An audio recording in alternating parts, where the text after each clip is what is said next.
Walk softly upon Mother Earth. Move quietly and listen.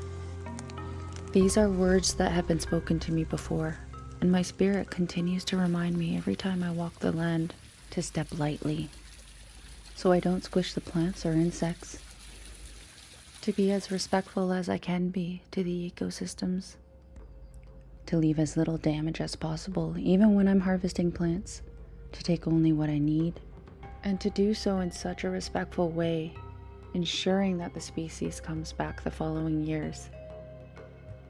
When I first started working with the plant medicine 15 years ago, I received teachings from elders who were medicine people and healers. The teachings speak about how we should work with plants, one plant at a time. Study that plant and really get to know it. Build a connection and relationship to that plant. Not only are we studying the science behind plants, its known healing properties, contraindications, its interactions with other plants and its ecosystems, its relationship to animals, birds, and insects, but we are also learning to connect to the plants on a spiritual level. The elders say that every plant has a spirit name, and they even say that plants have songs. They have a long history and their own individual life experiences that they have reactions to. So when we work with the plants and harvest the plants, we do so in such a respectful way, making sure to honor them. We give our gratitude and appreciation to them. We speak to them in a kind, gentle way, asking them for their help, asking them to heal us. This kind energy that we project towards the plants activates that process of healing, and there's a willingness that plants have to help. We offer a small amount of prayer tobacco or something else meaningful to the plant's environment, like compost, for example, and so that process of healing begins. There have been studies done that prove that plants have spirit. They have responses to things happening around them. They have defenses and the ability to chemically change themselves in response to their environment, sometimes becoming toxic as a means to protect themselves from threats. Over-harvesting is a threat.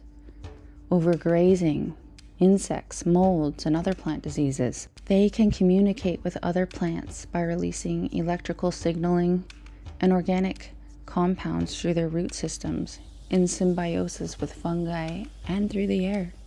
This means that when we go to harvest, we aren't harvesting every and any plant we find. We must first inspect the plant and its surrounding environment to help us identify the physical health of the plant. In the same way that you would not ask a sick person to heal you, you would not ask a sick plant to heal you, for their energy is already being directed to their own healing. So it's important to take our time and observe everything around the plant before harvesting it, but also to harvest it in a way that it will survive, regenerate, seed, and spread, not taking the entire plant. All of this means we must slow down, be present in the moment with our minds and hearts focused on our intentions with the plants, very much like being in a meditative state. It is equally important to preserve the ecosystem and the beautiful gifts it has to offer, not only to us, but the other species who occupy that land, and for future generations to come.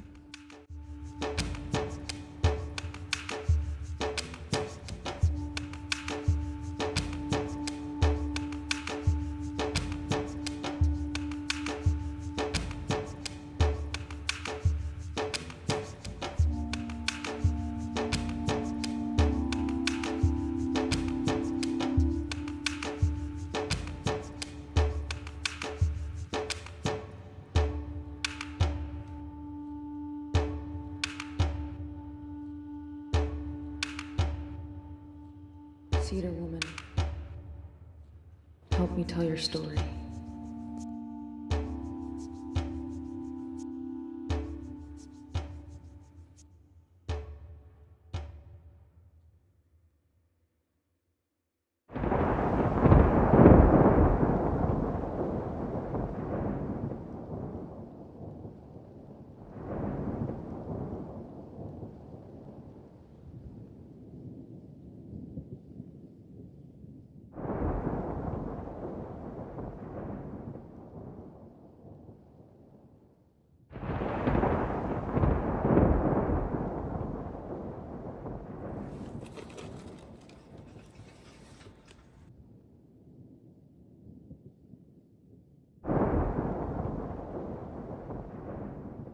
Bonjour. Gisha Nodin Kwe Indigenous. Makwa Ndodam. I am Skywind Woman. I have many names. Bear Clan. It's time to enjoy some tea or whatever beverage of your choice and listen to some storytelling. You're about to hear my story of Cedar Woman, the mother spirit of all cedar trees. It starts off with a little girl who's maybe 4 years old. She's in the backyard playing in her mother's gardening, not paying attention when a butterfly flies by the little girl and catches her attention. And of course, butterflies are fascinating and beautiful, especially to a new spirit in the world. So the girl chases after the butterfly into the forest, and that butterfly leads the girl down a path and lands on a cedar tree. But this cedar tree is special. And it's special because it was struck by lightning. And it caught fire and the inside of the tree burnt out hollow.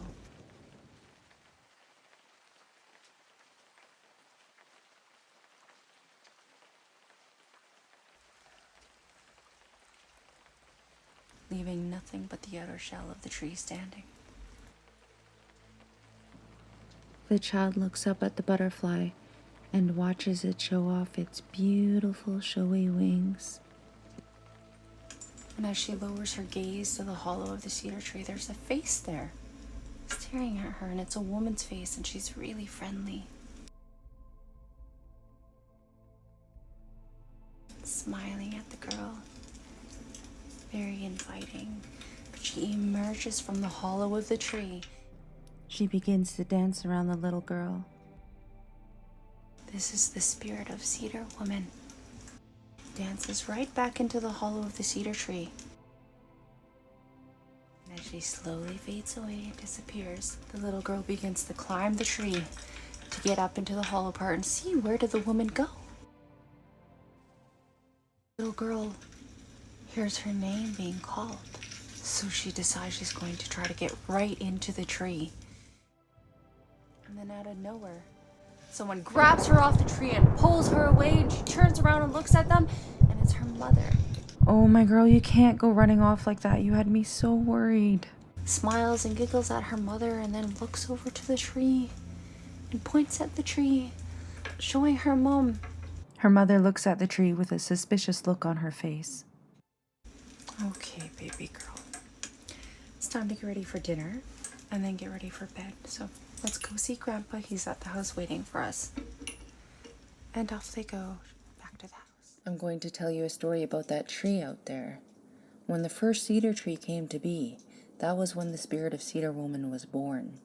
As the summers passed, seeds grew on the tree, and then the winds came and blew the seeds to different places. Cedar Woman is the mother of all of them. She was the first, which makes her the oldest spirit out of all the cedar trees. In the beginning of her life, her job to watch over all the seeds and new cedar trees was easy because all the trees grew in one area close together. After hundreds and thousands of years, the trees began spreading all over the world, and she could no longer keep up. She could not travel the long distances to maintain checking on all her children, and when the lands divided by the oceans, she could no longer see her children across the waters. She did not have the energy to travel in spirit that far and became very sad. Then one day it began to storm. Thunder and lightning lit up the dark cloud-covered skies. Cedar Woman felt how powerful these beings were, and she cried out in sadness, asking for help.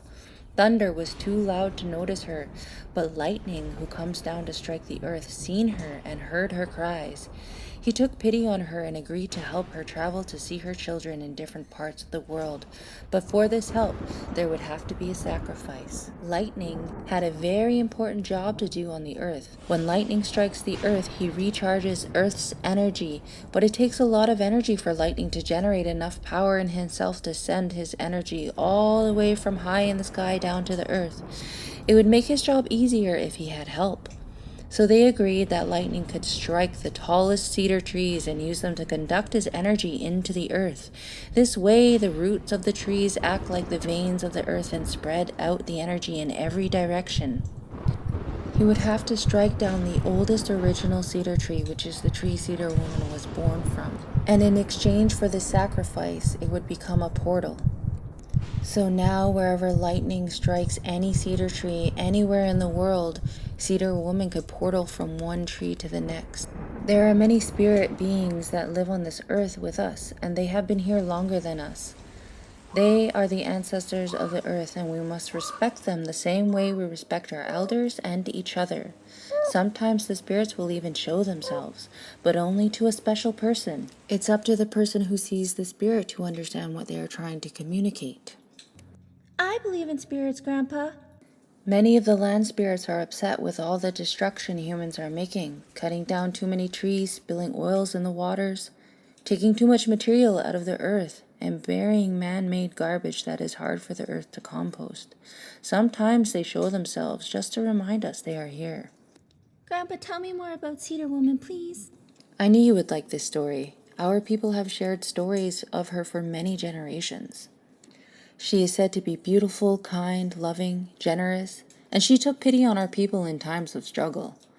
When our people were suffering the cold weather, she gave them her inner bark to help light fire, because the oil in the bark can catch fire easily. When the people were suffering sick, she gave her green leaves to make tea with, for they are high in vitamin C, and humans need vitamin C to stay healthy. Her leaves could also be made into medicine because they have antifungal properties. So anytime there was a fungal skin condition, or anytime there was mold and funguses growing on crops, a spray could be made to help get rid of the infections. When bugs became pesky, the oil from her cedar bark would repel the pests. When the people struggled to gather and haul food, she offered her outer bark because it made long, thin, flexible strips that could be used for weaving baskets, clothing, and making rope nets for fishing. When a village needed to relocate because of migration, war, hunting, fishing, she offered entire tree trunks that once hollowed could transport as many as 40 people at once in her canoes. She is a mother by nature to so many, so it was only natural for her to want to help the people, our people, who lived in harmony and peacefully with the land because we respected it.